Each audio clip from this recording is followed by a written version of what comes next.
யோசுவாவின் புத்தகம் 1ஆம் அதிகாரம் 5வது வசனத்தை நாம் வாசிக்க கேட்கலாம். நீ உயிரோடு இருக்கும் நாளெல்லாம் ஒருவனும்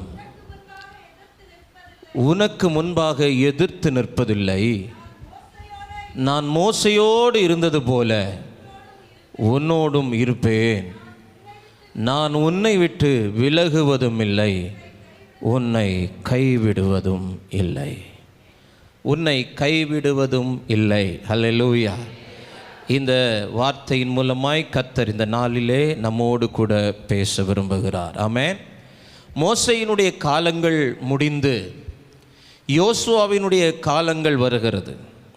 மோசையை குறித்து நாம் வேதம் முழுவதையும் தியானிக்கும் போது மோசையை போல ஒரு மனிதன் கர்த்தரை முகமாய், நீங்கள் உபாகமம் 34 கடைசியில் நீங்கள் பார்த்தீங்கன்னா அவனுடைய வாழ்க்கை சரித்திரம் இப்படியாக முடிவு பெறுகிறது. கர்த்தரை முகமாய் அறிந்த மோசையை போல ஒரு தீர்க்கதரிசியும் இஸ்ரவேலில் அப்புறம் எழும்பினது இல்லை என்று விளங்கும். அப்படின்னா டில் நவ், இன்னைக்கு வரைக்கும் மோசையை மாதிரி ஒரு தேவ மனிதன், மோசையை மாதிரி ஆண்டவரை முகமாய் பார்த்தவன், மோசையை மாதிரி ஆண்டவரோடு நேரம் செலவிட்டவன், மோசையை மாதிரி ஆண்டவருக்காக பெரிய காரியங்களை செய்தவன், மோசையை போல ஒரு இரட்சகனை இதுவரைக்கும் ஆமென் பார்ப்பது இல்லை, பார்ப்பதும் இல்லை, பார்த்ததும் இல்லை. அப்படிப்பட்ட ஒரு தேவ மனிதன். அவனுடைய காலங்கள் முடிகிறது. அடுத்தது யோசுவாவினுடைய கரங்களிலே அது வருகிறது. இப்போ ஆண்டவர் யோசுவாவை பார்த்து சொன்ன ஒரு வார்த்தையை தான் நாம் வாசிக்க கேட்டோம். என்ன சொல்லுகிறார்? நான் உன்னை விட்டு விலக மாட்டேன், நான் உன்னை கைவிட மாட்டேன், நான் உன்னை கைவிட மாட்டேன். இந்த வார்த்தை அவனுக்கு சொல்லப்படுகிற காலகட்டம் என்பது, இந்த வார்த்தை யோசுவாவுக்கு சொல்லப்படுகிற காலகட்டம் என்பது எப்படிப்பட்ட காலகட்டம் அப்படின்னா, இன்னும் சுதந்தரிக்காத ஒரு காலகட்டம், இன்னும் சுதந்தரிக்காத ஒரு காலகட்டம். காரணம், இந்த யோசுவா வேவு பார்க்க போகிற 12 பேர்களில் ஒருவனாயிருந்தான். எனவே அவன் கானானை பார்த்திருக்கிறான். கானான் என்ன செஞ்சிருக்கிறான்? பார்த்திருக்கிறான். அந்த கானான் தேசம் எப்படிப்பட்டது, அந்த கானான் தேசத்தில் மனிதர்கள் எப்படிப்பட்டவர்கள், அங்கே இருக்கக்கூடிய மிருக ஜீவன்கள் எப்படிப்பட்டது, அதில் உள்ள தண்ணீர், அதனுடைய நிலம், அதில் இருக்கக்கூடிய எல்லாம் எப்படிப்பட்டது என்பதை எல்லாம் கண்டிருக்கிறான். ஆனால் இன்னும் அதை என்ன செய்யல? சுதந்தரிக்கல. இன்றைக்கும் நிறைய பேர் நம்முடைய கண்களால் பார்க்கிறோம் சிலதை, நம்முடைய காதுகளால் கேட்கிறோம் சிலவற்றை, ஆனால் இன்னும் முழுமையாக ஆமென் அதை சுதந்தரிக்காத ஒரு காலகட்டத்திலே தான் கர்த்தர் யோசுவாவை பார்த்து சொல்றாரு, நான் உன்னை கைவிட மாட்டேன். பக்கத்தில் பார்த்து சொல்லுங்க, கர்த்தர் உங்களை கைவிட மாட்டார். ஹல்லேலூயா. கர்த்தர் உங்களை என்ன செய்ய மாட்டார்? கைவிட மாட்டார். கைவிடப்பட்டுருவேனோ, கைவிட்டுருவாங்களோ அப்படிலாம் நம்ம நினைக்க வேண்டிய அவசியம் இல்லை. கர்த்தர் நம்மை கைவிடுவது இல்லை. ஹல்லேலூயா. இப்போ இந்த காலகட்டம் என்பது ஒன்று, இன்னும் சுதந்தரிக்காத காலகட்டம். சுதந்தரிக்க வேண்டிய தேசம் இன்னும் மகா விஸ்தாரமாயிருக்கிறது. சுதந்தரிக்க வேண்டிய வாக்கு தத்தங்கள் இன்னும் மகா ஏராளமாயிருக்கிறது. நான் அதில் 1% கூட நான் இன்னும் அனுபவிக்கல, சுதந்தரிக்கல. அப்படி இருக்கும்போது ஒரு தனித்து விடப்பட்ட ஒரு காலகட்டம். இப்ப யோசுவாவோடு உடன் நிற்பதற்கு யாரும் இல்லை, யோசுவாவுக்கு தோள் கொடுப்பதற்கு யாரும் இல்லை. இதுவரைக்கும் மோசைக்கு தோள் கொடுத்து வந்தவன், மோசையை விட்டு பிரியாதிருந்தவன், மோசைக்கு பணிவிடைக்காரனாய் இருந்தவன், இப்போ திடீரென்று எல்லாம் இருளடைந்தது போல தனித்து விடப்பட்ட சூழ்நிலை நிற்கிற ஒரு காலகட்டத்தில் தான் கர்த்தர் யோசுவாவை பார்த்து சொல்றாரு, நான் உன்னை விட்டு விலகவும் மாட்டேன், உன்னை கைவிடவும் மாட்டேன். ஆமென். இந்த காலை நேரத்தில் பரிசுத்த ஆவியானவர் இந்த வார்த்தை உங்களோடு கூட பகிர்ந்து கொள்ளும்படி இருதய இருதயத்தை அழுத்தினார். இந்த காலை நேரத்தில் கைவிடப்பட்ட சூழ்நிலையில் யாராயிலும் இந்த வார்த்தையை கேட்டு கொண்டிருந்தால் உங்களுக்கு ஒரு நற்செய்தி. ஆண்டவர் உங்களை கைவிடுவது இல்லை. கர்த்தர் உங்களை கைவிடுவதில்லை. ஆமென். இன்னும் சுதந்தரிக்கலையே, இன்னும் பெற்றுக்கொள்ளலையே, இன்னும் சில நன்மைகளை பார்க்கலையே, இன்னும் வரவேண்டிய நன்மைகள் வரலையே. ஆமென். இப்படிப்பட்ட காலத்தில் கைவிடப்பட்ட நிலைமையில் நிற்கிறான் யோசுவா.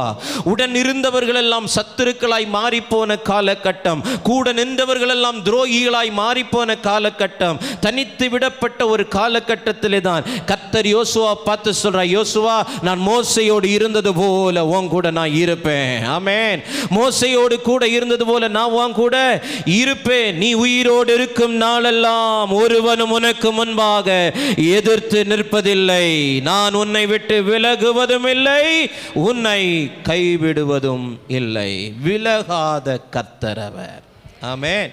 விலகாத கர்த்தர். மனிதர்கள் விலகும் போது, மனிதர்கள் விட்டு போகும்போது, மனிதர்கள் நம்மை விட்டு பிரிந்து போகும்போது, மனிதர்கள் நம்மை தனித்து விடும்போது, மனிதர்கள் எல்லாரும் ஒரு பக்கம் சேர்ந்து நின்று நம்மை தனியாக விட்டுவிடும் சமயங்களில் எல்லாம் நீ அறியாத ஒருவர் உன் நடுவில் நின்று சொல்லுவார், மகனே மகளே, நான் உன்னை விட்டு விலகுவதும் இல்லை, உன்னை கைவிடுவதும் இல்லை. இந்த காலை நேரம் இந்த ஆலயத்துக்குள் இருக்கிறவர்களுக்கு மாத்திரமல்ல, இந்த வார்த்தை நேரலிலே கேட்டுக்கொண்டிருக்கிறவர்களுக்கும் கர்த்தருடைய வார்த்தை வருகிறது.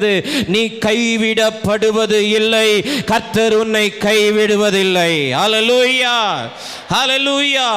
நீதிமான் கைவிடப்பட்டதையும் அவன் பிள்ளைகள் அப்பத்துக்காய் இறந்து திரிந்ததையும் இதுவரைக்கும் நான் கண்டதில்லை, இனியும் நான் காண்பதில்லை. ஆமென். அப்ப பக்கத்தில் பார்த்து சொல்லுங்க, உங்களையும் கைவிட மாட்டார், உங்க சந்ததிகளையும் ஆண்டவர் கைவிடுவதில்லை. ஹல்லேலூயா, ஹல்லேலூயா. இந்த காலகட்டம் என்பது மிக நெருக்கடியான ஒரு காலகட்டம்.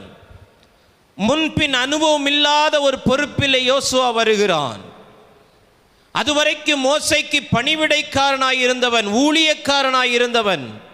திடீரென்று தேவன் அவனுக்கு ஒரு மிகுந்த உயர்ந்த பொறுப்பை அவன் கையிலே கொடுக்கும் போது தியங்கி போய், தயங்கி போய், பயந்து போய், திடனற்று போய் நிற்கும் போது கர்த்தர் அவனோடு கூட சொல்லக்கூடிய வார்த்தை, ஆமென், நான் உன் கூட இருப்பேன், நீ பயப்படாத, நீ பயப்படாத, நீ பயப்படாத, பலன் கொண்டு திடமனதாயிரு, நான் உன்னை கைவிட மாட்டேன், நான் உன்னை கைவிட மாட்டேன்.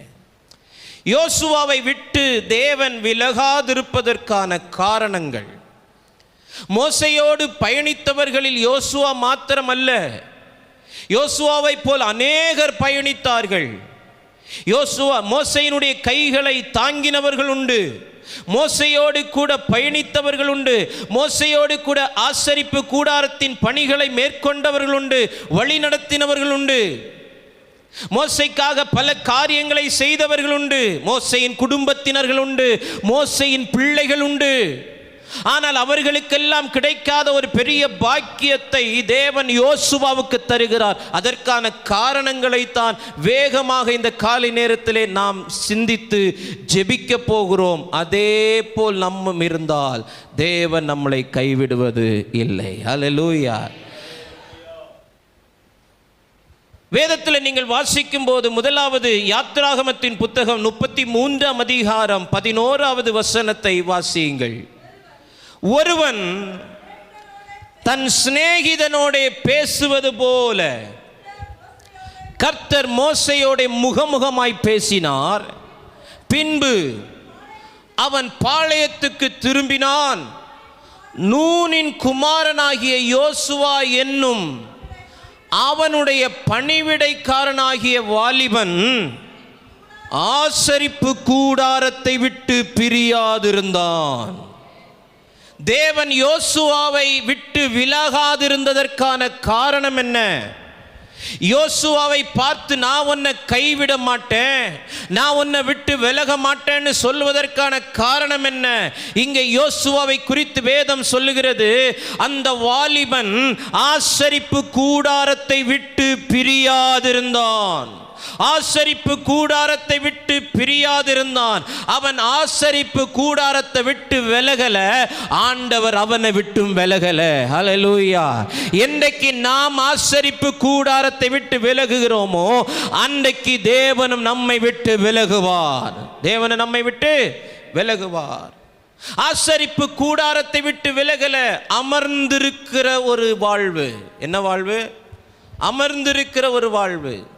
ஆசரிப்பு கூடாரம் என்று சொல்லும்போது அது பல அர்த்தங்கள் உள்ளடக்கியது. அது தேவ பிரசன்னத்தை குறிக்கிறது. எதை குறிக்கிறது? தேவ பிரசன்னத்தை குறிக்கிறது. அப்போ ஒரு மனிதனை விட்டு ஆண்டவர் விலகாமல் இருக்க வேண்டும் என்றால், அவன் உயிரோடு இருக்கும் நாளெல்லாம் கர்த்தர் அவனை கைவிடாமல் விட்டு விலகாமல் இருக்க வேண்டும் என்றால், ஒன்று அவன் தேவ பிரசன்னத்தில் அமர்ந்திருக்கிற வாழ்க்கை உடையவனாய் இருக்கும் பட்சத்தில் அவன் எந்த காலகட்டத்தில் நின்றாலும், எந்த தனிமைப்படுத்தப்பட்ட சூழ்நிலை நின்றாலும், எந்த இக்கட்டான சூழ்நிலை நின்றாலும், எத்தனை மிக பெரிய சவால்களுக்கு முன்பாக நின்றாலும் அந்த மனிதனை விட்டு ஆண்டவர் விலகுவதே இல்லை. ஆமென். ஏனென்றால் ஆண்டவர் பாப்பார், இவன் என் பிரசன்னத்தை விட்டு விலகல, இவன் என் ஆசரிப்பு கூடாரத்தை விட்டு விலகல. ஆசரிப்பு கூடாரம் என்பது தேவ பிரசன்னத்தை குறிக்கிறது. ஏன்னா ஆண்டவர் மோசேக்கு சொல்லும்போது சொன்னார், நான் ஆமென் மலையிலேயோ மேகத்திலேயோ இருந்து என் ஜனத்தோடு நான் பேச விரும்பவில்லை. ஆண்டவருடைய மகிமை மேகத்தில் காணப்பட்டது. முதலாவது எங்கே காணப்பட்டது? மேகத்தில் காணப்பட்டது. அதன் பிறகு கர்த்தருடைய மகிமை மலை மேல் காணப்பட்டது. அதன் பிறகு கர்த்தருடைய மகிமை வனாந்திரத்தில் காணப்பட்டது. அடுத்தது ஆண்டவர் சொல்றார், மோசே, நான் மேகத்திலேயோ மலையிலேயோ வனாந்திரத்திலேயோ நான் நின்று பேச விரும்பல, என் பிரசன்னத்தை உங்களுக்குள்ள வைக்க விரும்புறேன். என் பிரசன்னம் தங்கும்படிக்கு ஒரு ஆசரிப்பு கூடாரத்தை உண்டாக்கு. ஆமென். அப்ப ஆசரிப்பு கூடாரம் என்பது தேவனுடைய பிரசன்னம். தேவனுடைய பிரசன்னம். அப்ப இவன் ஆசரிப்பு கூடாரத்தை விட்டு பிரியாதிருந்தான் என்றால் அவன் தேவ பிரசன்னத்தை விட்டு என்ன செய்யல? பிரியல. வாலிபன். அவன் யார்? வாலிபன். அவன் ஆசரிப்பு கூடாரத்தை விட்டு பிரியல. இந்த சத்தத்தை கேட்கிற வாலிபனே, வாலிப தங்கச்சியே, ஆமென், நம்மை தேவ பிரசன்னத்தை விட்டு வழிவிலக செய்யக்கூடிய அநேக காரியங்கள் இந்த உலகத்தில் இருக்கிறது, இன்னும் வரும். ஆனால் ஒரு தேவனுடைய பிள்ளை ஆசீர்வதிக்கப்படுவதற்கு, ஒரு தேவனுடைய பிள்ளை என்றைக்கும் கைவிடப்படாமல் இருப்பதற்கு தேவன் சொல்லுகிற ஒரு ஆலோசனை என்ன தெரியுமா? தேவ பிரசன்னத்தில் அமர்ந்திருக்கிற ஒரு வாழ்க்கை. இந்த யோசுவாவுக்குள் காணப்பட்டது தேவ பிரசன்னத்தை விட்டு விலகாதவன். இரண்டாவது, இந்த ஆசரிப்பு கூடாரம் எதை குறிக்கிறது? தேவனுடைய திட்டத்தை குறிக்கிறது. தேவனுடைய திட்டம். ஆசரிப்பு கூடாரம் என்பது தேவனுடைய திட்டம். மோசே மலையின் மேல் ஏறி போகும்போது, அவன் மலையின் மேல் ஏறும்போது எந்த திட்டமும் இல்லாமல் போகிறான். ஆண்டவர் சொன்னார், நாளை காலையில் அதிகாலமே நீ மலையின் மேல் ஏறி வா. எதற்கு ஏறி வரணும் ஆண்டவரே? ஆண்டவர் சொல்லல, நீ ஏறி வா, ஏறி வா. சிலதெல்லாம் நாம செஞ்சா தான் ஆண்டவர் சொல்லுவார். பக்கத்தில் பார்த்து சொல்லுங்க, சிலதெல்லாம் நாம செஞ்சா தான் ஆண்டவர் சொல்லுவார். நாம என்ன நினைக்கிறோம் தெரியுமா? நீர் சொல்லும், அதுக்கப்புறம் நான் செய்கிறேன். ஆண்டவர் சொல்ல, டே நீ முதல்ல செய்யல, ஏறி வான்னா என்ன செய்ய? ஏறி வா. எதுக்கு ஏறி போறோம் தெரியாது, என்ன செய்ய போற தெரியாது, எவ்வளவு நாள் அங்க இருக்க போறோம் தெரியாது. ஆனா அதிகாலமே எல்லாரையும் பாளையத்துக்கு எல்லாரையும் புறம்பாக்கி விட்டு அந்த பாளையம் முழுவதையும் சுத்திகரித்து விட்டு மலையின் மேலே ஏறி போகிறான். அவன் இறங்கி வரும்போது தேவ திட்டம் அவன் கையில இருக்குது. அதுதான் ஆசரிப்பு கூடாரத்தினுடைய மாதிரி. ஆமென். அப்ப ஆசரிப்பு கூடாரம் எதை குறிக்கிறது? ஒன்று தேவ பிரசன்னத்தை குறிக்கிறது, இரண்டாவது தேவ திட்டத்தை குறிக்கிறது. அப்போ ஒரு தேவ பிள்ளை கைவிடப்படாமல் இருப்பதற்காக நீங்கள் செய்ய வேண்டிய இரண்டாவது காரியம் என்ன தெரியுமா? தேவ திட்டத்தை விட்டு விலகாத. தேவ திட்டத்தை விட்டு விலகாத. பக்கத்தில் இருக்கிறவங்கள பார்த்து சொல்லுங்க, உங்க மேல ஒரு தேவ திட்டம் இருக்குது, உங்களை குறித்து ஒரு தேவ திட்டம் இருக்குது.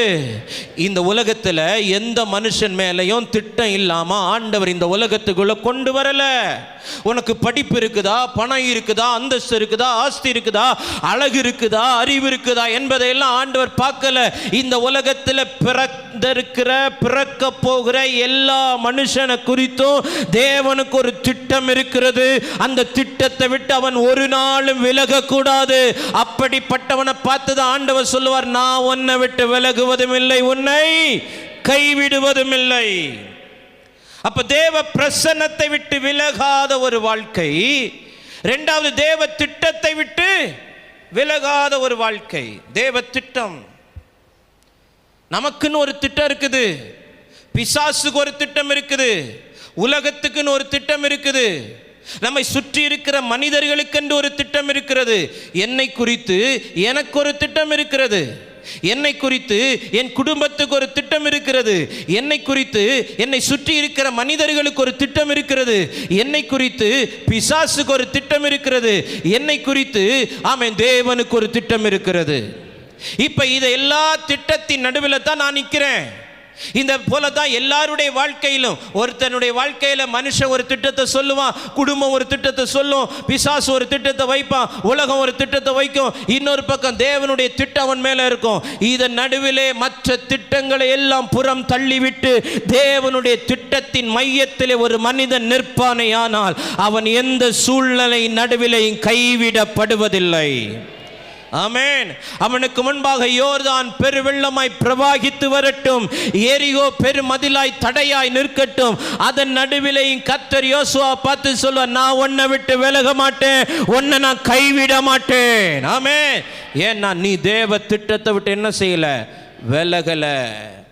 தேவ பிரசன்னத்தை விட்டு விலகல, தேவ திட்டத்தை விட்டு விலகல. மூணாவது, ஆசரிப்பு கூடாரம் என்பது தேவனுடைய விருப்பம். தேவனுடைய விருப்பம். அவர் ஆசைப்பட்டு கேட்டது, அவர் ஆசைப்பட்டு கேட்டது. என்ன கேட்டது? நான் என் ஜனத்தின் நடுவில் என்ன செய்ய விரும்புகிறேன், வாசம் பண்ண விரும்புகிறேன், என் ஜனத்தோடு நான் முகமுகமாக பேச விரும்புகிறேன், நான் வந்து என் ஜனத்தை அவங்க இருக்கிற இடத்துல சந்திப்பதற்கு எனக்கு ஒரு ஆசரிப்பு கூடாரத்தை என்ன செய்ய உண்டு பண்ணு. அப்போ அது தேவனுடைய விருப்பம், தேவனுடைய விருப்பம். டேய் நான் வருவேன், எனக்கு பாயசம் செஞ்சு வை அப்படிங்கிறது அவங்களுடைய. அப்போ அவங்க விருப்பத்தை உடனே என்ன செய்கிறோம்? இப்போ உங்கள் சொந்தக்காரங்க உங்கள் வீட்டுக்கு வர்றாங்க, வரும்போது உங்கள் வீட்டில் இதுக்கு முன்னாடி சாப்பிட்ருப்பாங்க, ஏதாவது ஒரு டிஷ்ஷு நல்லா ருசியாக சாப்பிட்ருப்பாங்க. அப்போ அவங்க வர்றதுக்கு முன்னாடியே ஃபோன் பண்ணி சொல்லுவாங்க, நீ அந்த போன வாட்டி வந்த நேரம் இதை பண்ணல, அதை நீ என்ன செய், பண்ணி சொல்லுங்கள், பண்ணி இல்லை பண்ணி வை, குக் பண்ணி வை. அப்போது நமக்கு வாய்ப்பு இல்லைன்னாலும், வசதி இல்லைன்னாலும், அதற்கான நேரம் நமக்கு இல்லைன்னாலும், ஆமை என்னுடைய சிநேகிதி, என்னுடைய சிநேகிதன், என்னுடைய சகோதரன், என்னுடைய சகோதரி, அவள் என் வீட்டை சந்திக்க வருகிறாள், அவளுடைய விருப்பத்தை என்கிட்ட சொல்லிட்டா, எப்படியாவது கஷ்டப்பட்டாவது அவளுக்கானதை என்ன செஞ்சு வச்சிடணும், ரெடி பண்ணி வச்சிடணும். அப்படி ஆயத்தமாக்கப்பட்டது தான் ஆசரிப்பு கூடாரம். தேவனுடைய விருப்பம் அது, தேவனுடைய விருப்பம் அது. நான் சும்மா அங்கேயே இருந்த ஆண்டவரே, நான் அங்கேருந்தே பேசிகிட்டு இருக்கிறேன் என் ஜனத்திட்ட. ஆனால் ஆமீன், ஆசரிப்பு கூடாரம் வர்றது வரைக்கும் ஆண்டவர் மோசேட்ட பேசுவார், மோசே ஜனங்கள்கிட்ட பேசுவான். இப்போ ஆசரிப்பு கூடாரம் வந்ததுக்கப்புறம் நேராக ஜனத்தோட பேசுகிறார். ஹல்லேலூயா. அப்போ அது தேவனுடைய விருப்பம். அப்போது அமர்ந்திருக்கிறது, விலகாதிருக்கிறது என்பது தேவ பிரசன்னத்தை விட்டு விலகாத ஒரு வாழ்க்கை, தேவ திட்டத்தை விட்டு விலகாத வாழ்க்கை, தேவனுடைய விருப்பத்தை விட்டு விலகாத வாழ்க்கை. ஆமென். எபிரேயர் 9ஆம் அதிகாரம் 11வது வசனத்தை வாசியுங்கள். எபிரேயர் 9:11. கிறிஸ்துவானவர் வரப்போகிற நன்மைகளுக்குரிய வெளிப்பட்டு, நல்ல கவனி, கையினால் செய்யப்பட்டதாகிய இந்த சிருஷ்டி சம்பந்தமான கூடாரத்தின் வழியாக அல்ல, பெரிதும் உத்தமமான கூடாரத்தின் வழியாக. அப்போ இங்கே வசனத்தில் பவுல் எழுதும்போது ஆசரிப்பு கூடாரத்தை எதோடு ஒப்பிட்டு எழுதுகிறார் என்றால், கிறிஸ்துவின் நிழலுக்கு ஒப்பாக எழுதுகிறார். எதற்கு ஒப்பாக எழுதுகிறார்? கிறிஸ்துவின் நிழலுக்கு ஒப்பாக எழுதுகிறார். இப்போ அன்றைக்கு ஆசரிப்பு கூடாரமாய் இருந்து இன்றைக்கு அது கிறிஸ்துவின் நிழலுக்கு ஒப்பாய் இருக்கிறது. ஆமென். தெளிவாக எழுதுகிறார். ஆமென். இந்த கையினாலே செய்யப்பட்டதாகிய இந்த சிருஷ்டி சம்பந்தமான கூடாரத்தின் வழியாக அல்ல, பெரிதும் உத்தமமான கூடார அப்படின்னா தன்னை அதற்கு முன்பாக வைத்து ஏன் வழியா பிரவேசிக்கிறவன், ஏன் வழியா உட்பிரவேசிக்கிறவன், என்னை தனக்கு வழியாய் கொண்டவன். அப்போ பழைய ஏற்பாட்டிலே அது நிழலாய் இருக்கிறது, இங்கே கிறிஸ்து நிஜமாய் இருக்கிறார். அப்படியானால் ஆசரிப்பு கூடாரத்தை விட்டு விலகாத வாழ்க்கை என்பது என்ன? ஒன்று, தேவ பிரசன்னத்தை விட்டு விலகாத வாழ்க்கை. 2, தேவ திட்டத்தை விட்டு விலகாத வாழ்க்கை. 3, தேவனுடைய விருப்பத்தை விட்டு விலகாத வாழ்க்கை. 4, தேவனை விட்டு விலகாத வாழ்க்கை. ஆமென். தேவனை விட்டு விலகாத வாழ்க்கை. அவனை பார்த்து தான் ஆண்டவர் சொல்றார், நான் உன்னை விட்டு விலகுவதும் இல்லை, உன்னை கைவிடுவதும் இல்லை. அப்போ அமர்ந்திருக்கிறவன் யோசுவா, விலகாதிருக்கிறவன், ஆசரிப்பு கூடாரத்தை விட்டு விலகாது பிரியாது அமர்ந்திருக்கிற ஒரு வாழ்வை உடையவனுக்குத்தான் ஆண்டவர் சொன்னார், இந்த காலகட்டம் அல்ல, எந்த காலகட்டத்திலும் நான் உன்னை கைவிடுவதில்லை, நான் உன்னை கைவிடுவதில்லை. 2வது யோசுவாவை குறித்து நாம் தியானிக்கும் போது யாத்ராகமத்தின் புத்தகம் 17ஆம் அதிகாரம், யாத்ராகமத்தின் புத்தகம் 17ஆம் அதிகாரம் 8, 9, 10 வசனங்களை வாசியுங்கள். 8, 9, 10 வசனங்களை வாசியுங்கள். அமலேக்கியர் வந்து ரெவித்தீமிலே இஸ்ரவேலரோடு யுத்தம் பண்ணினார்கள்.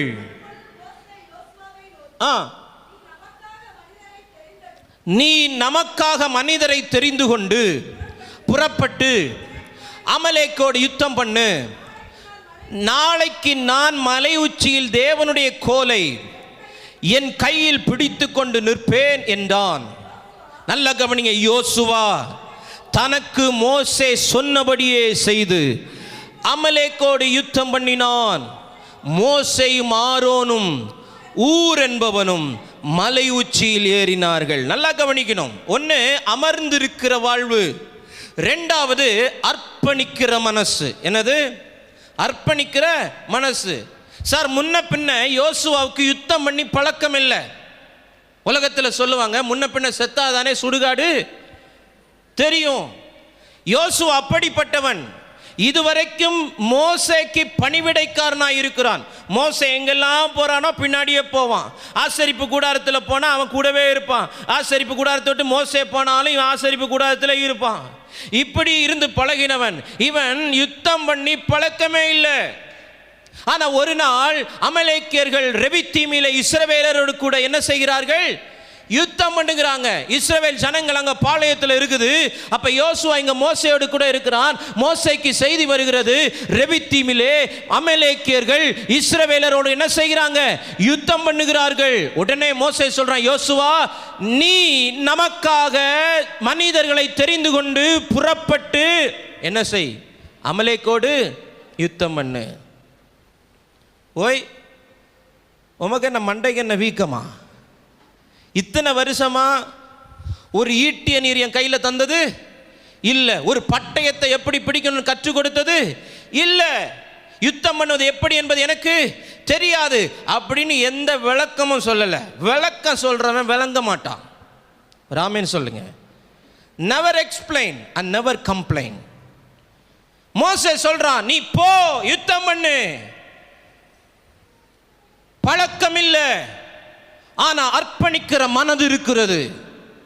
ஊழியம் செஞ்சு பழக்கம் இல்லை. நான் என்ன பிறக்கும் போதே மைக்க பிடிச்சிட்டான் வந்தேன். என் தாயின் கற்பத்திலிருந்து வெளிப்படும் போதே மினி ப்ரோ மைக்கோடைய வந்தேன்.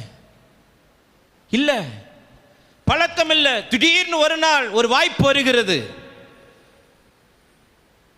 சிலுவை தியான கூடுகையிலே முதல் வாய்ப்பு வருகிறது. இயேசு சிலுவையில் அறையப்பட்ட நாளில் முதல் முறையாக அன்னைக்கு தான் நான் பேசுகிறேன். என்ன வார்த்தை பேசுகிறேன் தெரியுமா? முடிந்தது. கதமோகையா, முடிந்தது, முடிந்து போச்சு. அன்னைக்கே நான் முடிவு பண்ணேன், என் வாழ்க்கை எல்லாமே என்ன செய்து முடிந்தது. அடுத்தது நான் பேசுறதுக்கு ஆண்டவர் மறுபடியும் சிலுவையில் அடிக்கப்பட வேண்டியது இருந்தது. அடுத்த வெள்ளிக்கிழமை, அடுத்த வருஷம் வெள்ளிக்கிழமை தாகமாய் இருக்கிறேன். அதன் பிறகு ஒரு வருஷம் கேப்பு. அடுத்த திரும்ப அவனுக்கு கையில் எப்போ மை கிடைக்குது? சிலுவையில் அடிக்கப்படும் போது, அதோ உன் தாய், அதோ உன் மகன். சொன்னா செய்யணும். அர்ப்பணிக்கிற மனசு, அர்ப்பணிக்கிற மனசு. எனக்கு யுத்தம் பண்ண தெரியாது, எனக்கு ஈட்டி பிடிக்க தெரியாது, எனக்கு பட்டயம் எப்படி வீசணும் தெரியாது, எப்படி கேடயத்தை பிடிக்கணும் தெரியாது. அமலேக்கியர் யுத்தத்தில் கை தேர்ந்தவர்கள், அவர்கள் இஸ்ரவேலோடு யுத்தம் பண்ணி கொண்டிருக்கிறார்கள். என்னால் முடியாதுன்னு சொல்லல. இவன் தனக்காக மனிதர்களை தெரிந்து கொண்டு மோசே சொன்ன ஒரு வார்த்தைக்காக அவன் யுத்தம் பண்ண போகிறான். வேதம் சொல்லுகிறது, அவனுடைய வாழ்க்கை முழுவதும் ஒரு யுத்தத்தில் கூட அவன் தோல்வி அடையவில்லை. அவனை கர்த்தர் யுத்த வீரனாய் வைத்தார். அவனை விட்டு ஆண்டவர் விலகவே இல்லை. அர்ப்பணிக்கிற மனதுடையவனை ஆண்டவர் விட்டு கொடுப்பதில்லை. அர்ப்பணிக்கிற மனதுடையவளை ஆண்டவர் விட்டு விலகுவதில்லை. இந்த காலை நேரத்தில் இந்த ஆலயத்துக்குள்ளால ஆண்டவர் என்ன சொன்னாலும் செய்வதற்கு அர்ப்பணிக்கிற இருதயத்தோட நீங்க இருப்பீங்கன்னா இந்த பலிபீடத்தில் என்று சொல்லுகிறேன், எப்படிப்பட்ட காலகட்டத்திலும் தேவன் நம்மை கைவிடுவதும் இல்லை, நம்மை விட்டு விலகுவதும் இல்லை. ஆமென். ஹல்லேலூயா, ஹல்லேலூயா. கடந்த வாரம் கோயம்புத்தூர்ல ஒரு ஊழியர் கூடுகையில காலையில பேசுறேன், மாலையில் ஒரு பெண்கள் கூடுகையில் பேசுகிறேன். முடிந்த பிறகு ஒரு ஊழியர் குடும்பம் ஜெபிக்கும்படி வந்தது. நான் அவனுக்காக ஜெபிக்கும் போது ஆண்டவர் வார்த்தைகளை கொடுத்தார். அந்த வார்த்தைகளை சொல்லிவிட்டு நான் ஜெபித்து விட்டு கடந்து வந்தேன். அவன் ஊழியம் செய்து கொண்டிருக்கிறான், அவனுடைய மனைவி வேலை செய்து கொண்டிருக்கிறார். ஆனால் அவர்களுக்குள்ளால ஒரு தயக்கம், இப்போ ஒரு வேலையை விட்டுட்டா ஆண்டவர் என்ன நடத்துவாரா, ஆண்டவர் இது எப்படி நடக்கும் அப்படிங்கிற மாதிரி. ஜெபிக்கும் போது ஆண்டவர் தந்த வார்த்தைகளை சொன்னேன். நான் இரவு வீடு வந்து சேருவதற்கு முன்னாடி ஒரு பெரிய message அனுப்பியிருந்தான். God spoke to me prophetically. நான் இந்த நிலைமையில தான் இருந்தேன். ஆண்டவர் என்ன நடத்துவாரா, நடத்த முடியுமா, என்ன செய்வேன், என்ன செய்ய போறேங்கிற கவலையோட இருந்தேன். கர்த்தர் உங்க மூலமா பேசுகிறார். இன்னைக்கு தைரியமா முடிவெடுக்கிறேன். அந்த அர்ப்பணிக்கிற மனசு இருந்துச்சுன்னா எந்த காலகட்டத்திலும் தெய்வம் நம்மை கைவிடுவது இல்லை. ஆமென், ஹல்லேலூயா. சார், எனக்கு யுத்தம் பண்ணி பழக்கம் இல்லை சார், எனக்கு பிரசங்கம் பண்ணி பழக்கம் இல்லை, எனக்கு பாட்டு பாட வராது. சிலர் எல்லாம் பாடு நான் கேட்டுக்கிட்டே இருக்கலாம், சிலர் பாடு நான் கேட்டுக்கிட்டே தான் இருக்கணும். சில பிரசங்கம் பண்ணா ஆமென் கேட்டு அருவே என்னடா பிளேடு போடுறான் அப்படின்னு தோணும். ஆனா பிரசங்கம் பண்ற கிருபை எப்படி வந்துச்சுன்னு எனக்கு தெரியாது. நான் எந்த கல்லூரியிலையும் போய் பிரசங்க கலையை படித்தவன் அல்ல. எந்த கல்லூரியிலையும் போய் எப்படி பிரசங்கிப்பது என்பதை பல மணி நேரங்கள் வகுப்பில் உட்கார்ந்து கற்றுக்கொண்டவன் அல்ல. ஆனால் தேவனுக்கு முன்பாக அர்ப்பணிக்கிற மனதை கர்த்தர் பார்த்தார். இன்றைக்கு ராஜாக்களுக்கு முன்பாக நிறுத்தி தேவனுடைய வார்த்தையை பேச வைத்திருக்கிறார் என்றார். இந்த காலை நேரத்தில் சபையை நான் சேலஞ்ச் பண்றேன். வரியா அர்ப்பணிக்கிற மனதோட வந்தீனா ஆண்டவர் உன்னை கைவிடவே மாட்டார். ஆமென். அவர் என்னை கைவிடலையே, என் குடும்பத்தை கைவிடலையே, என்னை நாளுக்கு நாள் ஆசீர்வாதமாக தானே வச்சுட்டு வராரு. ஆமென். ஊர் உலகம் என்ன வேணாலும் விமர்சிக்கட்டும், எத்தனை விமர்சனங்கள் வந்தாலும் கவலையே கிடையாது. அதெல்லாம் முன்னாடி தான் ஃபீல் பண்ணுறது, இப்போ எல்லாம் காதிலே வாங்குறது கிடையாது. ஆமென். ஏன்னா நாளுக்கு நாள் கர்த்தர் என்னை விருட்சம் போல வளர்த்தி கொண்டு வருகிறார், ஊழியத்தின் எல்லைகளை விரிவாக்கி கொண்டே இருக்கிறார். ஆமென், ஹல்லேலூயா. ஏன்னா அர்ப்பணிக்கிற மனதை தான் பார்த்தார். ஆமென், ஹல்லேலூயா. அர்ப்பணிக்கிற மனது. காலையில் ஒரு வீடு பிரதிஷ்டை முடிக்கிறேன், அடுத்தது ஒரு ஊழியர் கூட்டத்தில் பேசுகிறேன், அடுத்தது சாயங்காலம் ஒரு பெண்கள் கூட்டத்தில் பேசுகிறேன், நைட்டு கிளம்பி காலையில் வர்றேன். ஆமாம், இப்படி ஓய்வு இல்லாமல் ஓடுறோம் சார். கையை தூக்க முடியாது இதுக்கு மேலே. இந்த கையை மைக்கை இப்படி பிடிச்சி இந்த மசில் ஸ்டிஃப் ஆகிருச்சு. ஆமாம், இந்த கையை தூக்கினா வலிக்குது. ஆமாம், ரொம்ப ரிஸ்க் எடுத்து தான் தூக்கணும். ஆனால் இங்கே ஓடுறோம் தெரியுமா, அதனால தான் ஆண்டவர் சொல்கிறேன், நான் உன்னை விட்டு விலக மாட்டேன், உன்னை கைவிட மாட்டேன். ஆமென்.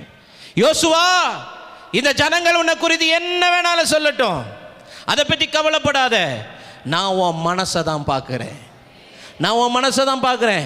இந்த மனசு யாருக்கும் துரோகம் செய்யாத மனசு, இந்த மனசு யாருக்கு மனதார தீவினையை செய்யாத மனசு, இந்த மனசு யாரை நோகடிக்காத மனசு. எனக்கு தெரியும், இந்த மனசை தான் பார்க்குறார். யோசுவாவினுடைய அர்ப்பணிக்கிற மனசை பார்க்குறாரு. இவன் போய் சொல்லலை, மோசே எனக்கு யுத்தம் பண்ண தெரியாது மோசே, எப்படி யுத்தம் பண்ணுறது, ஒரு வாரம் ட்ரைனிங் போயிட்டு வரட்டா, ஒரு வாரம் ட்ரைனிங் போயிட்டு. மோசே பார்த்தா அப்போரியா, அப்படியே பேரில் அங்கே யுத்தம் பண்ணிட்டு இருக்கிறான். நீ போ, சொன்னா சொல்றபடி செய்கிற மனசு. ஆமென், ஹல்லேலூயா. அப்போ தான் கர்த்தர் உங்களை கைவிட மாட்டார், இல்லைன்னா கைவிட்டுருவாருங்க, இல்லைன்னா கைவிட்டுருவார். மோசே சொன்ன வார்த்தையின்படி அவன் என்ன செய்கிறான், யுத்தம் பண்ணினான். என்ன செய்தான், யுத்தம் பண்ணினான். அதன் பிறகு வேதம் தொடர்ந்து சொல்லுகிறது, யோசுவா ஒரு யுத்த வீரன். யோசுவா ஒரு அர்ப்பணிக்கிற மனது. ஒன்று அமர்ந்திருக்கிற வாழ்வு, ரெண்டாவது அர்ப்பணிக்கிற மனது, மூன்றாவது பாருங்க, எண்ணாகமத்தின் புத்தகம் 27ஆம் அதிகாரம் 18வது வசனத்தை வாசியுங்கள்.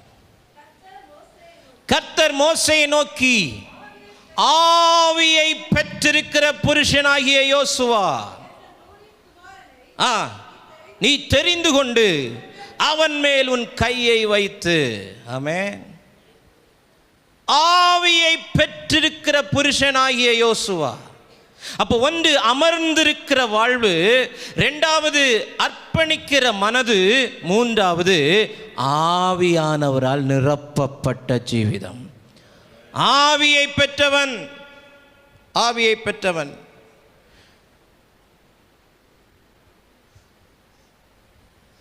ஆவியை பெற்றவர்களை ஆண்டவர் கைவிட்டதில்லை. யோசேப்புக்குள் ஒரு விசேஷித்த ஆவி இருந்தது. குடும்பம் அவனை கைவிட்டது, சகோதரர்கள் அவனை கைவிட்டார்கள். அவனை அடிமையாய் கொண்டு வந்த போத்திபார் அவனை கைவிட்டான். எல்லாரும் அவனை கைவிட்டாலும் ஆவியை கொடுத்தவர் அவனை கைவிடல, அவனை கைவிடல. தானியேலுக்குள் விசேஷித்த ஆவி இருந்தது.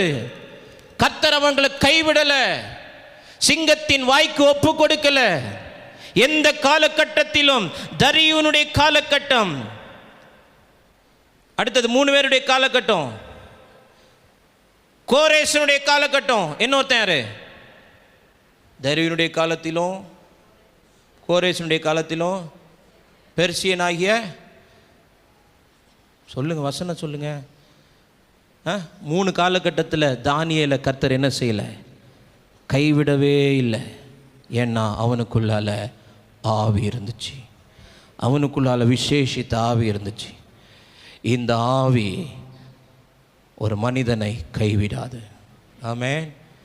கிறிஸ்துவுக்குள் இருந்த ஆவி மரித்தோரிலிருந்து அவரை என்ன செய்தது? உயிர்ப்பித்தது. என்ன செய்தது? உயிர்ப்பு. இந்த மண்ணோடு மக்கி போக வைக்கல. அவருக்குள்ளிருந்த பிதாவின் ஆவியானவர் அவரை என்ன செய்தார்? உயிர்ப்பித்தார், உயிர்ப்பித்தார். அப்போ ஆவியை பெற்றவன் யோசுவா. என்ன பெற்றவனா யோசுவா? ஆண்டவர் சொல்றாரு, நான் உன்னை விட்டு விலகவும் மாட்டேன், உன்னை கைவிட மாட்டேன். யோவான் 14ஆம் அதிகாரத்தில் வாசிக்கிறோம், நான் போகிறேன், ஆனால் என்றென்றைக்கும் உங்களுடனே கூட இருக்கும்படிக்கு வேறொரு தேற்றரவாளனாகிய பரிசுத்த ஆவியை உங்களிடத்தில் என்ன செய்வேன்? அனுப்புவேன். நான் போறதுனால நான் உங்களை கைவிட்டு போறேன்னு நினைக்காத. என்றைக்கும் உன்னை கைவிட மாட்டேன். அதுக்கு தான் என் ஆவியை உனக்கு தரேன், அதுக்கு தான் என்னுடைய அபிஷேகத்தை தரேன், அதுக்கு தான் என்னுடைய ஆவியானவரை உனக்கு நான் அனுப்பினதே. அதுக்கு தான். இந்த ஆண்டவரை நம்பணுமே, 3.5 ஆண்டு காலம் கூடவே இருந்தோமே, திடீர்னு சொல்லாம கொல்லாம இப்படி செத்து போயிட்டாரு, எங்களை கைவிட்டுட்டு போயிட்டாரு, இனி அடுத்த கட்டத்துக்கு என்ன பண்ணுவோம், அப்பத்துக்கு என்ன பண்ணுவோம், வாழ்க்கைக்கு என்ன பண்ணுவோம்னு ஆமென் அவங்க கலங்கி போய் இருக்கிற நேரத்தில் தான் கர்த்தர் பார்த்து சொல்றாரு, உங்கள் இருதயம் பயப்படாமலும் கலங்காமலும் இருப்பதாக. நான் உங்களை திக்கற்றவளாக விடேன், உங்களிடத்தில் வருவேன். நீ கைவிடப்பட்டேன்னு நினைக்காத. நீ கைவிடப்படாமல் இருப்பதற்காக தான் என் ஆவியை உனக்குள்ள வைக்கிறேன். ஆவியை பெற்றவன், ஆவியை பெற்றவன். அப்போ அமர்ந்திருக்கிற வாழ்வு, அர்ப்பணிக்கிற மனது, ஆவியை உடைய ஜீவிதம். வருஷங்களாய் ஆலயத்துக்கு வருகிறோம், இன்னும் அபிஷேகம் இல்லை. வருஷங்களா கர்த்தருடைய சமூகத்தில் இருக்கிறோம், இன்னும் பரிசுத்த ஆவியானுடைய அபிஷேகம் இல்லை. ரட்சிக்கப்பட்டாச்சா, 1 வருஷம் 2 வருஷம் அவ்வளோதான். அடுத்த உடனே ஞான ஸ்நானத்துக்கு ஒப்பு கொடுக்கணும். அடுத்த உடனே பரிசுத்த ஆவியானுடைய அபிஷேகத்தை பெற்று அடுத்த சில ஆண்டுகளில் தேவனுக்காக ஊழியம் செய்ய ஆரம்பிக்கணும். இதுதான் தேவனுடைய ஸ்ட்ராட்டஜி, இதுதான் தேவனுடைய திட்டம். காலங்களாக உட்கார்ந்து இருக்கிறோம். நல்ல வேளை நம்ம ஊரில் சர்ச்சில் பாய் இல்லை, இல்லைன்னா உட்கார்ந்த இடத்துல அப்படியே பாய் ஓட்டே ஆயிருக்கும். ஆனாலும் மேட்டை தேய்க்கிறோம். தேய்க்கக்கூடாது. புறப்பட்டு போங்கள், சகல ஜாதிகளையும் சீஷராக்குங்கள், என்னுடைய நாமத்தினால் அவர்களுக்கு ஞான ஸ்நானம் கொடுங்க, நான் உங்களுக்கு கற்பித்ததை எல்லாம் அவர்கள் கை கொள்ளும்படி அவர்களுக்கு என்ன செய்யுங்க? உபதேசம் பண்ணுங்க. இது யாரால முடியும்னா ஆவியை பெற்றவனால தான் முடியும். ஆமென். சும்மா இங்க வந்து நின்று கையை தட்டிட்டு அப்படியே 2 தடவை தேங்காய் மாமியில் அரைச்ச மாதிரி 2 முறை தேங்காயை திருவி கொடுத்தா அம்மியில் அரைச்சிருவாங்க. அப்படி சரி, இதில் இல்லை வாழ்க்கை. ஆவியை பெற்றவன் அவன் தேசத்தை ஜனங்களுக்காய் பங்கிட்டு கொடுக்கிறான். மோசேக்கு அந்த கிருபை இல்லை. மோசேக்கு அதை பார்க்கிற கிருபை தான் இருந்துச்சு. சுதந்தரிக்கிற கிருபை யோசுவாவுக்கு, அதை பங்கிட்டு கொடுக்கிற கிருபை யோசுவாவுக்கு. இப்போ யோசுவாவை குறித்து ஆண்டவர் சொல்றாரு, உன்னுடைய அமர்ந்திருக்கிற வாழ்வை நான் கண்டேன், உன் அர்ப்பணிக்கிற மனசை கண்டேன், நீ ஆவியை பெற்றவன் என்பதை நான் அறிந்தேன். அதனால நான் உன்னை விட்டு விலக மாட்டேன், உன்னை கைவிட மாட்டேன், கைவிட மாட்டேன். தேவன் என்னை கைவிடக்கூடாது என்கிற விருப்பம் எல்லாருக்குள்ளும் இருக்கிறது. தேவன் என்னை விட்டு விலகக்கூடாது என்கிற ஜெபம் ஒவ்வொரு நாளும் நாம் செய்கிறோம். ஆண்டவரே வயசாயிடுச்சு, ஆண்டவர் என்னை கைவிடக்கூடாது, என் பிள்ளைகளை கைவிடக்கூடாது, என் குடும்பத்தை கைவிடக்கூடாது. ஆண்டவருடைய சமூகத்தில் நம்ம ஜெபிக்கிறோம், ஒவ்வொரு நாளும் ஜெபிக்கிறோம். ஆனால் வேதம் சொல்லுகிற ஆலோசனை, தேவன் ஒரு மனிதனை விட்டு விலகாமல் இருக்க வேண்டும் என்றால் அவன் தேவனை விட்டு விலகாதிருக்க வேண்டும், தேவ பிரசன்னத்தை விட்டு விலகாதிருக்கணும், தேவ திட்டத்தை விட்டு விலகாதிருக்கணும். நம்ம அம்மா இஷ்டத்துக்கு வாழ்ந்துட்டு, நம்ம விருப்பத்துக்கு வாழ்ந்துட்டு, நம்ம திட்டத்தை நிறைவேற்றிட்டு ஆண்டவர் என்னை கைவிட்டுட்டாருன்னு சொல்லக்கூடாது. அவருடைய திட்டத்தில் நின்னா ஒரு மனிதனையும் அவர் கைவிட மாட்டார், ஒரு மனிதனையும் கைவிட மாட்டார். அவருடைய விருப்பத்தை நிறைவேற்றுகிற ஒரு மனிதனையும் அவர் கைவிட மாட்டார். அவருடைய பிரசன்னத்தை விட்டு விலகாத ஒரு மனிதனையும் கைவிட மாட்டார். அவரை விட்டு விலகாத ஒரு மனிதனையும் அவர் கைவிடவே மாட்டார். ஆமென், ஹல்லேலூயா. கடும் புயல் வரட்டும், கொடும் காற்றுகள் வரட்டும், கொந்தளிப்புகள் வரட்டும், சவால்கள் வரட்டும், சத்துருக்கள் வெள்ளம் போல புறப்பட்டு வரட்டும், எந்த சூழ்நிலை ஆனாலும் நிற்க முடியாது, விழுந்து விடுவேனோ, மூழ்கி விடுவேனோ என்கிற பயம் நிறைந்த சூழ்நிலைகள் வந்தாலும் பக்கத்தில் ஒரு காதில் வந்து ஒரு குரல் கேட்கும், நான் பக்கத்தில் தான் நிற்கிறேன், பயப்படாத, நான் உன்னை விட்டு விலகுவதும் இல்லை, உன்னை கைவிடுவதும் இல்லை, கைவிடுவதும் இல்லை. அமர்ந்திருக்கிற வாழ்வு, அமர்ந்திருக்கிற வாழ்வு. சும்மா கடையில் போய் திண்ணையில் போய் உட்கார்ந்துருக்கிறோம், ஊர் வெளிகளில் போய் உட்கார்ந்துருக்கிறோம் பல மணி நேரங்கள். தேவ பிரசன்னத்தை வந்து உட்கார்வதற்கு நம்ம கஷ்டமாக இருக்குது, தேவனுடைய திட்டத்தை நிறைவேற்றுவது கஷ்டமாக இருக்குது. நாம் விரும்புகிறதெல்லாம் நிறைவேற்றும், அதை செஞ்சிருவோம், இதை செஞ்சிருவோம். தேவ திட்டத்தை நிறைவேற்ற முடியல, தேவ திட்டத்தை விட்டு விலகுறோம், பிள்ளைகளை தேவ திட்டத்தை விட்டு வழி விலக செய்கிறோம். எனக்கு உடம்பு சரியில்லை, சரி நீயாவது சர்ச்சுக்கு போலன்னு சொல்றதுக்கு மனசு வரல பெற்றோர்களுக்கு, நிறைய பேருக்கு. நான் ஒரு முடிவு பண்ணியிருக்கிறேன், வருஷத்தில் 12 மாதம் இருக்குது, 12 மாதத்தில் 9 மாதம் திருவிருந்து அட்டன் பண்ணாத எவனுக்கும் கல்லறை வைக்கிறதுக்கு வரமாட்டேன், அடக்கம் பண்ண வரமாட்டேன், கல்யாணம் நடத்தி தரமாட்டேன், கட்டளை வைக்க வரமாட்டேன். அங்கே இருந்துட்டு இங்கே இருந்துட்டு, அங்கே இருந்துட்டு இங்கே இருந்துட்டு, கடைசியில் பாஸ்டர் இப்படி ஆகிப்போச்சு அப்படின்னா நானும் எங்கள் சகோதரனும் இரவு பகலாக வந்து நிற்கணும்னு அவசியம் இல்லை. அப்போ டெய்லி வர்றவங்களுக்கும் வராதவங்களுக்கும் என்ன வித்தியாசம் இருக்குது? நீ சர்ச்சுக்கு வர மாட்ட, ஆராதிக்க வர மாட்ட, திருவிருந்து எடுக்க மாட்ட, தசமபாகம் கொடுக்க மாட்ட, ஆலயத்தில் எந்த காரியத்தில் பங்கெடுக்க மாட்ட, ஆனால் உனக்காக நாங்கள் வரணும் அப்படிங்கிறதுக்கு அவசியம் இல்லை. அப்போ நாங்கள் வேற சபையை பார்த்து வரோம், தாராளமாக போயிட்டு வா, வேணா நான் அட்ரஸ் தரேன். தேவ திட்டத்தை விட்டு வழி விலகி நிற்கிற, தேவ விருப்பத்தை விட்டு வழி விலகி நிற்கிற, தேவ பிரசன்னத்தை விட்டு வழி விலகி நிற்கிற, நல்ல எச்சரிக்கையாக சொல்கிறேன், எந்த வாலிப பையனுக்கும் வாலிப பிள்ளைக்கும் கல்யாணம் பண்ணி வைக்க மாட்டேன். சபைக்கு ஒழுங்காக வராமல், சபையில் உள்ள காரியங்களை ஒழுங்காக இல்லாமல், ஞானஸ்நானம் எடுத்து திருவிருந்து அட்டன் பண்ணாமல், சும்மா மனம் போன போக்கில் வாழ்ந்துக்கிட்டு இஷ்டத்துக்கு வாழ்ந்துட்டு கடைசியில் பாஸ்டர் என்ன பயிலி கட்டி வைப்பியலா, கட்டி வைப்போம், செட்டியாரி கடையிலேருந்து கயிறை வாங்கி கட்டி வைப்போம். அப்ப டெய்லி வந்து உட்கார்ந்து இருக்கிறான், இவனுக்கும் அவனுக்கு என்ன வித்தியாசம்? ஒவ்வொரு ஆராதனையில் வந்து உட்கார்ந்து இருக்கிறாங்களே இவங்களுக்கு அவங்களுக்கு என்ன வித்தியாசம்? வயசான தாய் தகப்பனார் பலவீனத்தில் வந்து உட்கார்ந்து இருக்கிறாங்க பின்னாடி. ஏன் அவங்களுக்கு வீட்டில் உட்கார முடியாதா?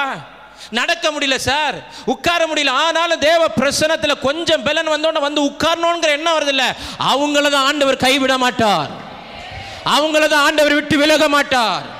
உனக்கு நல்ல பலன் இருக்குது, நல்ல சௌகரியம் இருக்குது, நல்ல வாகனம் இருக்குது, ஆனா கொளுத்து போய் போலாம், அவர் கூப்பிட்டா வருவாரு, அது வேற யார்ட்டையும் போய் பேசணும். ரொம்ப ஸ்ட்ரிக்டா சொல்றேன், அது நாங்க வேற பாசம், தாராளமா பார்த்துங்க.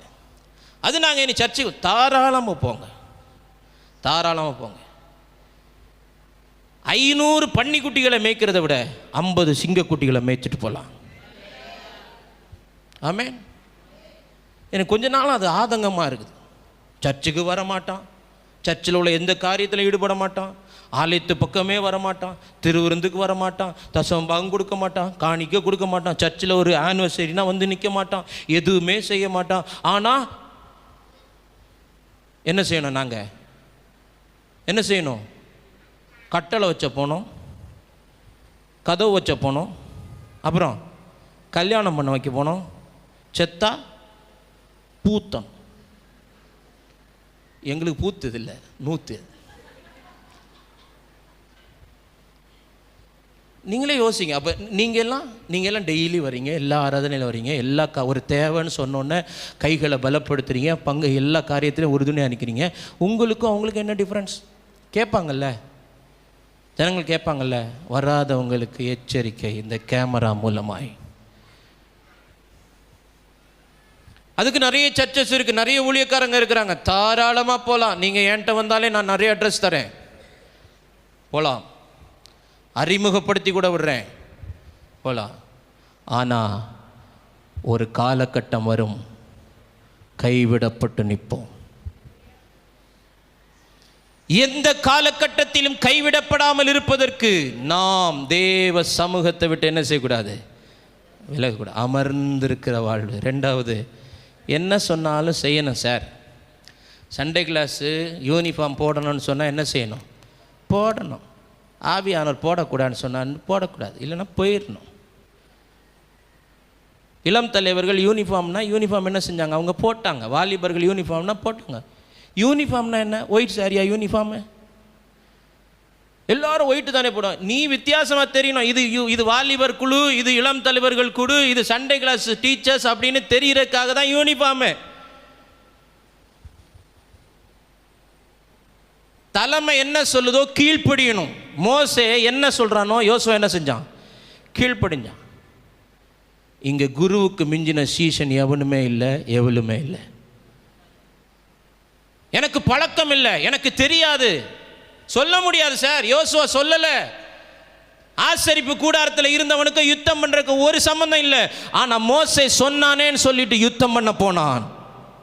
அந்த அர்ப்பணிக்கிற மனசு இருக்கு பார்த்தீங்களா, அது தேவை. என்ன சொன்னாலும் கீழ்ப்படியணும். சர்ச்சில் சொல்கிறோம், இதை சொன்னால் செய்யணும். ஸ்கூல் படிக்கிறீங்க, உங்கள் டீச்சர் சொன்னால் கேட்குறீங்க. ஸ்கூலில் வேலை பார்க்குறீங்க, உங்கள் மேலிடத்தில் சொன்னால் கீழ்ப்படிங்கிற. ஆஃபீஸில் வேலை பார்க்குறீங்க, ஆஃபீஸில் சொன்னால் கீழ்ப்படிறீங்க. சபையும் அப்படிப்பட்ட ஒரு இன்ஸ்டிடியூஷன். இதில் என்ன சொல்லுகிறோம் அதை என்ன செய்யணும்? கீழ்ப்படியணும். உங்களுக்குள்ளாலே பேசக்கூடாது, உங்களுக்குள்ளாலே காரியங்களை சொல்லக்கூடாது. என்ன காரியம் இருந்தாலும் தெரியப்படுத்தணும். விருப்பம் இல்லையா? ஒதுங்கிடணும். விருப்பம் இல்லையா? ஒதுங்கிடணும். என்னால் முடியாது, என்னால் டான்ஸ் ஆட முடியாது, என்னால் இது பண்ண முடியாது, ஜஸ்ட் லீவ் இட், விட்டுரு. அர்ப்பணிக்கிற மனதுள்ளவனை தான் கர்த்தர் கைவிட மாட்டார். அர்ப்பணிக்கிற மனதை உடையதான கர்த்தர் கைவிட மாட்டார். அமர்ந்திருக்கிற வாழ்வு, அர்ப்பணிக்கிற வாழ்வு. 3வது, ஆவியை உடைய வாழ்வு. எல்லாம் ஜெபிக்கும்படி எழும்பி நிற்கலாம் ஆண்டுடைய சமூகத்தில். ஆசரிப்பு கூடாரத்தை விட்டு பிரியாதிருந்தான்.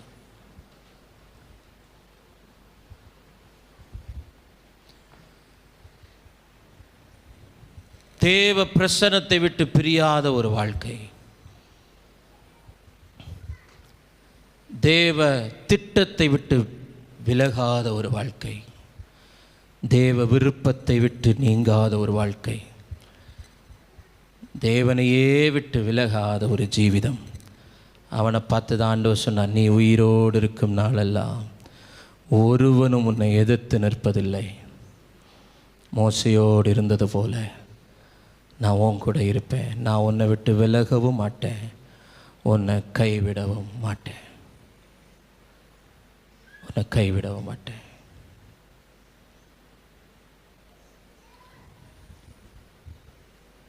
அர்ப்பணிக்கிற மனதுடையவன், அர்ப்பணிக்கிற மனதை உடையவன். யோசுவா ரெவித்தீமிலே அமலேக்கியர்கள் இஸ்ரவேலருக்கு எதிராக யுத்தம் பண்ணுகிறார்கள். நீ நமக்காக மனிதர்களை தெரிந்து கொண்டு போய் யுத்தம் பண்ணு.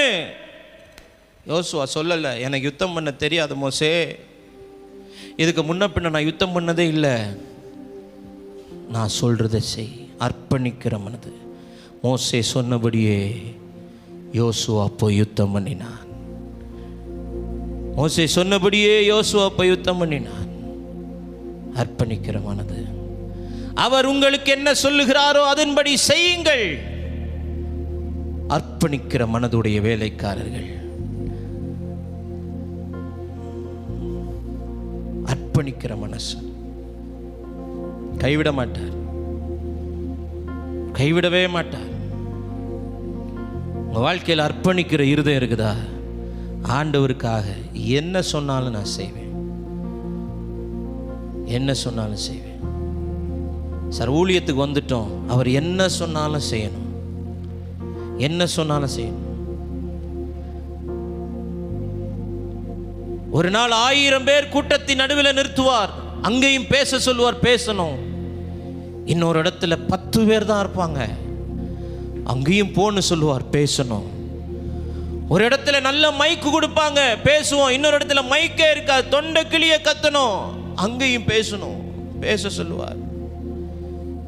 இல்ல டேட் இல்லைன்னு சொல்லியிருக்கலாம், ஆனா அர்ப்பணிக்கிற மனசை பார்ப்பார். அர்ப்பணிக்கிற மனது. என்ன சொன்னாலும் செய்வேன், என்ன சொன்னாலும் செய்வேன்.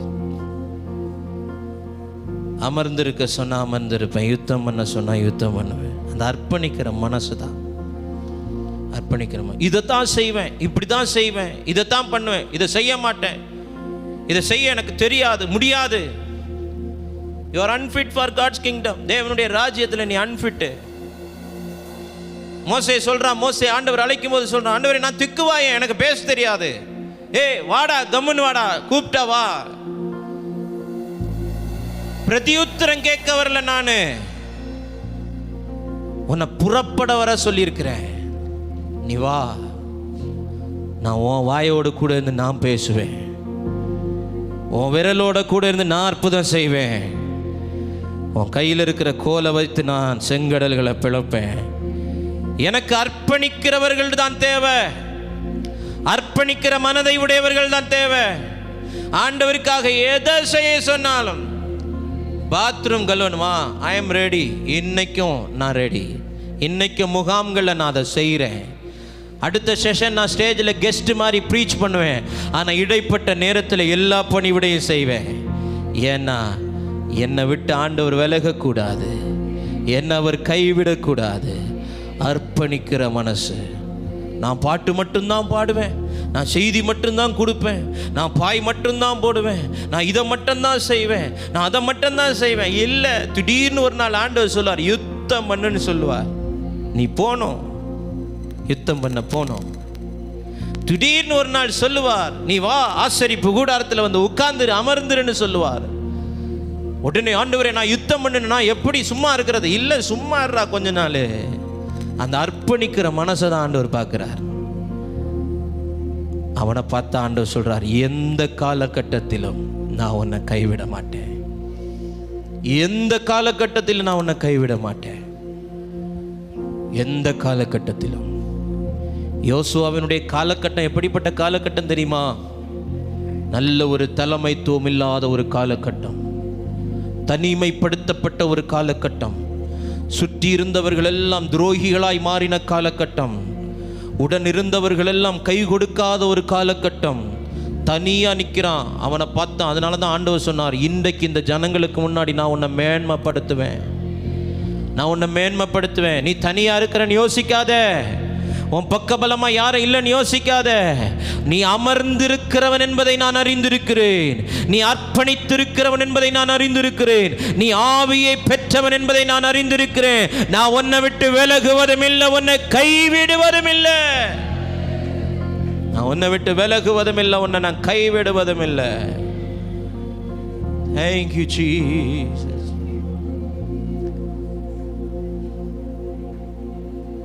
நீ காண்பதோடு அல்ல, நீ சுதந்தரிப்பாய்.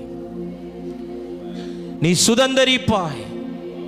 நீ கானானை சுதந்தரிக்கிறது வரைக்கும் நான் உன்னை விட்டு விலக மாட்டேன், நான் உன்னை கைவிட மாட்டேன். நான் உன்னை விட்டு விலகுவதில்லை, நான் உன்னை என்றும் கைவிடுவதில்லை. நான் உன்னை விட்டு விலகுவதில்லை, நான் உன்னை என்றும் கைவிடுவதில்லை. திகையாதே கலங்காதே மனமே, நான் உன்னுடன் இருக்க பயமே. திகையாதே கலங்காதே மனமே, நான் உன்னுடன் இருக்க பயமே. கண்ணீர் யாவையும் துடைத்திடுவேன், கண்ணீர் யாவையும் துடைத்திடுவேன். உன் கவலைகள் யாவையும் போக்கிடுவேன், உன் கவலைகள் யாவையும் போக்கிடுவேன். நான் உன்னை விட்டு விலகுவதில்லை, நான் உன்னை என்றும் கைவிடுவதில்லை. நான் உன்னை விட்டு, நான் உன்னை என்றும் கைவிடுவதில்லை. பயப்படாதே நீ மனமே, நான் காத்திடுவேன் உன்னை தினமே. பயப்படாதே நீ மனமே, நான் காத்திடுவேன் உன்னை தினமே. அற்புதங்கள் நான் செய்திடுவேன், அற்புதங்கள் நான் செய்திடுவேன். உன்னை அதிசயமாய் நான் நடத்திடுவேன், உன்னை அதிசயமாய் நான் நடத்திடுவேன். நான் உன்னை விட்டு விலகுவதில்லை, நான் உன்னை என்றும் கைவிடுவதில்லை. நான் உன்னை விட்டு விலகுவதில்லை, நான் உன்னை என்றும் கைவிடுவதில்லை. நான் உன்னை விட்டு, நான் உன்னை என்றும் கைவிடுவதில்லை. திகையாதே கலங்காதே மனமே, நான் உன்னுடன் இருக்க பயமே. திகையாதே கலங்காதே மனமே, நான் உன்னுடன் இருக்க பயமே. கண்ணீர் யாவையும் துடைத்திடுவேன், கண்ணீர் யாவையும் துடைத்திடுவேன். உன் கவலைகள் யாவையும் போக்கிடுவேன், உன் கவலைகள் யாவையும் போக்கிடுவேன். நான் உன்னை விட்டு விலகுவதில்லை, நான் உன்னை என்றும் கைவிடுவதில்லை. நான் உன்னை விட்டு விலகுவதில்லை, நான் உன்னை என்றும் கைவிடுவதில்லை. ரெண்டு கரங்களை வானத்துக்கு நேராக உயர்த்தி இந்த காலை ஆராதனையில் தேவ சமூகத்தில், ஆண்டவரே உங்களை விட்டு பிரியாத ஒரு வாழ்க்கை எங்களுக்கு தாரும். ஆண்டவரே உமக்காக அர்ப்பணிக்கிற மனதை எங்களுக்கு தாரும். உம்முடைய ஆவியினால் நடத்தப்படுகிற ஜீவிதத்தை எங்களுக்கு தாரும். உங்கள் விருப்பத்தை விட்டு நாங்கள் விலகக்கூடாது, உங்கள் திட்டத்தை நீங்களும் விலகக்கூடாது, உங்கள் சந்ததிகளும். சொல்லுங்கள், கொஞ்சம் நேரம் சொல்லுங்கள், வாய் திறந்து சொல்லுங்கள். ஆசரிப்பு கூடாரத்தை விட்டு நாங்கள் விலகவே கூடாது, நீங்கள் எங்களை விட்டு விலகக்கூடாதப்பா. எந்த காலகட்டம், இன்னைக்கு நெருக்கடியான காலகட்டம், இன்னைக்கு பஞ்சம், பட்டினி, பசி, வியாதி, நஷ்டம், தோல்வி, நீங்கள் நிற்கிற காலகட்டம் என்பது யோசுவாவை போல தனித்து விடப்பட்ட ஒரு காலகட்டம். சுற்றி பார்க்குறான், யோசுவா பக்கத்தில் நிற்கிறதுக்கு யாருமே இல்லை. அப்போதான் ஆண்டவர் வந்து சொல்ற, நான் உன்னை விட்டு விலக மாட்டேன், நான் உன்னை கைவிட மாட்டேன். ஏன் தெரியுமா? இன்னைக்குள்ள சூழ்நிலை நான் பார்க்கல. நீ அன்னைக்குல இருந்து நீ ஆசரிப்பு கூடாரத்தை விட்டு விலகவே இல்லை, நீ என் திட்டத்தை விட்டு விலகவே இல்லை, நீ என் விருப்பத்தை விட்டு விலகவே இல்லை, என் சித்தத்தை விட்டு விலகவே இல்லை. அந்த அமர்ந்திருக்கிற வாழ்வை நான் பார்த்தேன், அந்த அர்ப்பணிக்கிற மனசை நான் பார்த்தேன். யுத்தம் பண்ண போன்னு சொன்ன போனேன், ஆசரிப்பு கூடத்தில் உட்காருன்னு சொன்ன உட்கார்ந்த, இதை செய் நான் செஞ்ச, அதை கொடு நான் கொடுத்த, இதை பண்ணு நான் பண்ண. ஆமீன். எந்த பிரதியுத்தரமும் சொல்லாம மோசே என்னெல்லாம் சொன்னான் அதெல்லாம் நீ செஞ்ச, அதை நான் பார்த்தேன். அதனால மோசையோடு இருந்தது போல நான் உன் கூட இருப்பேன். உன்னை நான் கைவிட மாட்டேன், உன்னை நான் கைவிட மாட்டேன். அம்மா, உங்களை கர்த்தர் கைவிட மாட்டார். ஐயா, உங்களை கர்த்தர் கைவிட மாட்டார். முதிர் வயதானவர்களை பார்த்து இந்த காலை நேரம் சொல்றேன், கர்த்தர் உங்களை கைவிட மாட்டார். சகோதரா, கர்த்தர் உங்களை கைவிட மாட்டார். சகோதரி, கர்த்தர் உங்களை கைவிட மாட்டார். இள வயதின் பக்தியை மறந்து விடுவதற்கு அவர் அநீதி உள்ள தெய்வம் அல்ல. அவர் உன்னை கைவிடுவதில்லை, அவர் உன்னை கைவிடுவதில்லை. அவர் உன்னை கைவிடுவதில்லை. அர்ப்பணிக்கிற மனதுடையவனாய், ஆவியை பெற்றவனாய், அமர்ந்திருக்கிறவனாய் இருந்த யோசுவாவை விட்டு நீர் விலகல. நீர் அவனை கைவிடல. அவனை கானானுக்குள்ள கொண்டு போய் சேர்த்தீர். வேதம் தெளிவாய் சொல்லுகிறது, யோசுவாவும் காலேபை தவிர வேறு யாரும் அந்த கானானுக்குள்ள பிரவேசிக்கல. What a great opportunity. எவ்வளோ பெரிய வாய்ப்பை கர்த்தர் யோசுவா கொடுத்தா தெரியுமா? பெருசாலாம் படிப்பில்லை சார், அவனுக்கு பெருசாலாம் திறமை இல்லை, பெருசாலாம் தாளந்து இல்லை. ஆனால் அவனுக்குள்ளே இருந்த 3 காரியம்: அமர்ந்திருக்கிற வாழ்வு, அர்ப்பணிக்கிற மனசு, ஆவியை உடைய ஜீவிதம். இந்த 3 உங்களுக்குள்ளே இருக்குதா, உங்களை கைவிட மாட்டார். உங்களை கைவிட மாட்டார். உங்களை கைவிட மாட்டார். சொல்லுங்க, என்னை கைவிடவே மாட்டார். என்னை கைவிடவே மாட்டார். இயேசு என்னை கைவிட மாட்டார். இயேசு என்னை கைவிட மாட்டார். கடும் புயல் வரினும் பெரும் காற்று வீசினும் அவர் என்னை கைவிட மாட்டார். கடும் புயல் வரினும் பெரும் காற்று வீசினும் அவர் என்னை கைவிட மாட்டார். எங்களை விட்டு விலகாத பிரியாத நேசமே, இந்த காலை நேரத்தில் எங்களை சபையாய், ஊழியனாய், என் குடும்பம், என் பிள்ளைகள், தேவரீர் எங்கள் சபையிலே தந்திருக்கிற குடும்பங்கள், இந்த நேரலின் மூலமாய் பார்த்து கொண்டிருக்கிற பிள்ளைகள் ஒவ்வொருவரையும் உம்முடைய பிரசன்னத்திலே, உம்முடைய திட்டத்திலே, உம்முடைய விருப்பத்திலே, உம்மிடத்திலே நிலைத்திருக்கிற, அமர்ந்திருக்கிற கிருபைகளை தரும்படி ஒப்பு கொடுக்கிறோம். அர்ப்பணிக்கிற மனதை ஒவ்வொருவருக்கு நீர் தருவீராக. நீர் என்ன சொன்னாலும் செய்ய, நீர் என்ன சொன்னாலும் கீழ்ப்படுகிற ஒரு மனதை எங்கள் ஒவ்வொருவருக்கு நீர் தரும்படியாய் நாங்கள் ஜெபிக்கிறோம். எல்லா துதிகன மகிமை உமக்கு ஒருவருக்கே நாங்கள் செலுத்துகிறோம். இயேசுவின் நாமத்தில் பிதாவே. என் ஆத்துமாவே கர்த்தரை ஸ்தோத்திரி, என் முழு உள்ளமே அவருடைய பரிசுத்த நாமத்தை ஸ்தோத்திரி. என் ஆத்துமாவே கர்த்தரை ஸ்தோத்திரி, கர்த்தர் செய்த சகல உபகாரங்களை மறவாதே. ஆமென். நம்முடைய